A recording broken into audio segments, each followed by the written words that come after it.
If I knew then what I knew now, boy, let me tell you some things I would tell my younger self. Let's say all of my younger self. Yeah, my teenage self, but definitely my early 20s. I am like just a few weeks away from being 52. And I wouldn't change my backstory. So I know that sounds weird, especially when you're talking about all of the traumas that I've gone through, losing my mom, different inappropriate touching, minor way of saying that because it was a lot worse than that. But I really wouldn't change it because I'm here now. So I think knowing that now, right? I wouldn't want to change anything because I wouldn't be resilient. I can't say I wouldn't be. I'm not guaranteed to know that, to be fair, but I'm good with where I am. So I want to start by saying that. But what's some advice that I think that I would give myself? Oh, I've got a lot of it. Number one is going to be that you have to show up for yourself every day. You're putting on this lens and you want all these other people to do it. I need this person to do this and this person needs to validate me and this person, right? Like we're taking away all of the trauma side of it for a second. Like what would I tell myself? And to really get in and believe that is showing up for yourself is far more important than the way other people show up for you. I'm not asking you not to want that, but I think because how I grew up, right? I grew up in the 70s and 80s. And I'm sure some of you, even if you're younger, you've grown up thinking, well, I'm supposed to have 2.5 kids. I'm supposed to find a partner. And we have this idea of what it's supposed to be. So I think for sure, number one would be make sure that you're showing up for you.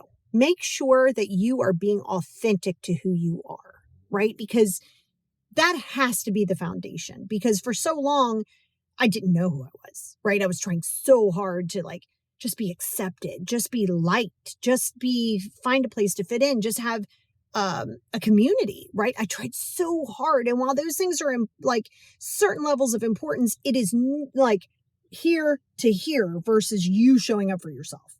This is down here. So number one would for sure be that. So if you're younger, if you are in your teens and 20s, and even if you're in your 60s, it doesn't matter. Show up for yourself. Be the person to support you. Be the person that you need. You have to be that person first. Okay, that's number one. Number two goes hand in hand with that. Number two is you're not going to please them all. You are not. I do not care if you solved world peace, if you solved all of the problems in the world. There would be people in your life who would say, why didn't you do it sooner? If you could have done it, why didn't you do it sooner? Do you think that you did that enough? Was that good enough? There's always going to be people who are just not going to be satisfied. And they can't be satisfied unless they're satisfied with themselves, right? Because the other side of that is other people can't satisfy you. Right? You think they can, and it's an instant gratification thing. When I say satisfied, let's say make you happy. It can't happen, right? Because then you're always chasing something else. So if somebody doesn't agree with what you're doing, you're going to go start your own business. You're going to go be a flight attendant. You're going to start doing something that somebody else wouldn't do. They're not going to be like, oh my God, great idea. Go ahead. That's awesome. Most people. I will. I'll be like, good. You're doing what? Excellent. Let's go. Let's do it. But not everybody's going to do that. So you're trying to please people who don't even potentially like themselves. They're not even a space for themselves. So you're looking and you're trying to get them to be satisfied.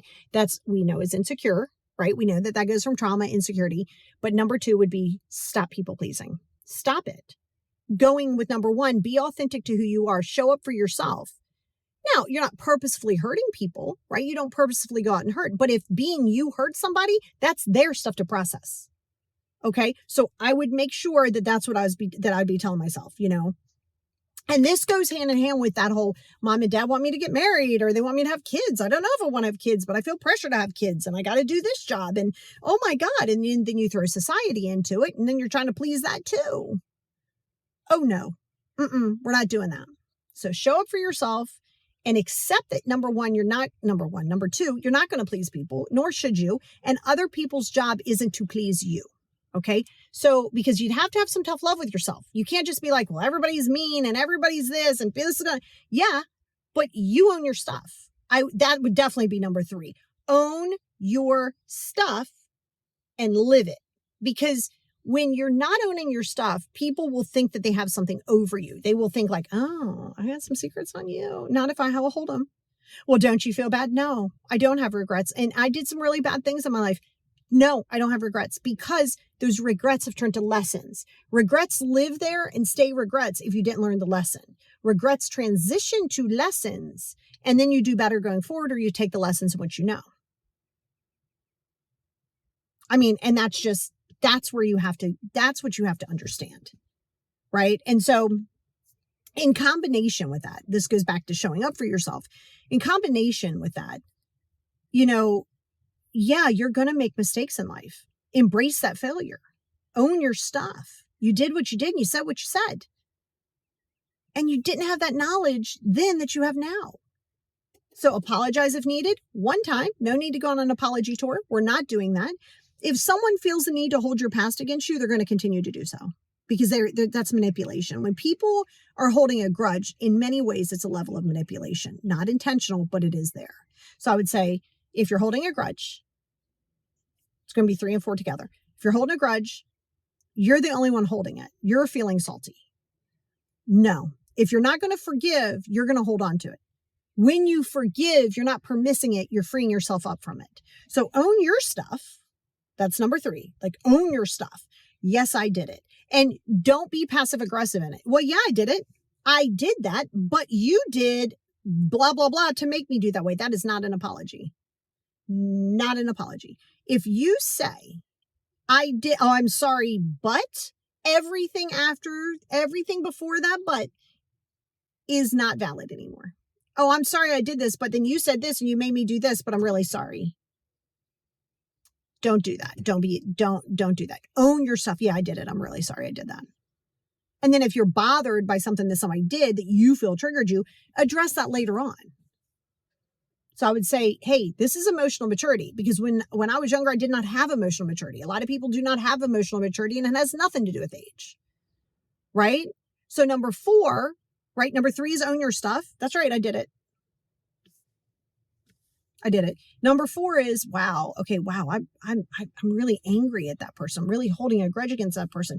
You think you're doing yourself that favor, but the same walls that protect are the same walls that imprison you. And you holding on to it, the person does not care so much that you're holding on to it. They are not losing sleep at 2:00 in the morning. They do not care about that. And then for you to release it means that you're not permitting it. You're freeing yourself up. You're not allowing them to hold rent space in your head. Because I was quite the grudge holder. I was quite the victim mentality person. Okay. So that was 3, 4. So we did 1, 2, 3, 4. I'm going to do one more for you. Number 5 is be present and be mindful of every action in which you do. Now, you're not going to be mindful 100% of the time. You're not going to be like, I am holding this. I am pushing this pop socket. Oh, this is an amazing, like, of course not. But you want to be intentional, have intention. And having intention means you're doing so out of thought, out of mindful thought. You're not responding out of reaction. See, when you get angry, you are reacting. You aren't responding. You are reacting out of emotion. Pause, take a break. Don't commit to something right away. In theory, it all sounds great, but you're going to have to put this into practice and you're going to have to be consistent. Don't go off of emotion, because what you're trying to get across from emotion is never going to work. You're going to sound irate. You're going to sound to the other person crazy. And so they're not going to be able to hear, even if you have something valid to say. And those are definitely 5 things that I would say. I probably have 155 things that I would tell myself. But no matter how old you are, you can implement it. But if you're younger watching this, you can do whatever you want to do. It's your life, for sure. But consider taking some of that, because it would have saved me a world of hurt, a world of disappointment, a world of sadness, relationships that should have never been, that I stayed in just because I didn't want to be alone for the sake of having a person, or like having that person come and needing all these friends and all these family people and not having boundaries. Like, that the big bonus one in this, which is the most important one. Well, the most important one is self-love. Create boundaries and stick to them, and understand that people cannot overstep a boundary unless you let them. Hang up the phone, walk away, block like a profession. Yes, even if it's family. But you can do this. And in every one of those things, guess what? You have the power. And I never thought I had the power. But it was illusion. It was a gaslighting illusion, a manipulation that told me that I didn't. And I'm telling you, you do have the power. Your life is based on what your mindset is, and you absolutely deserve to set those boundaries. So that's what I tell my younger self.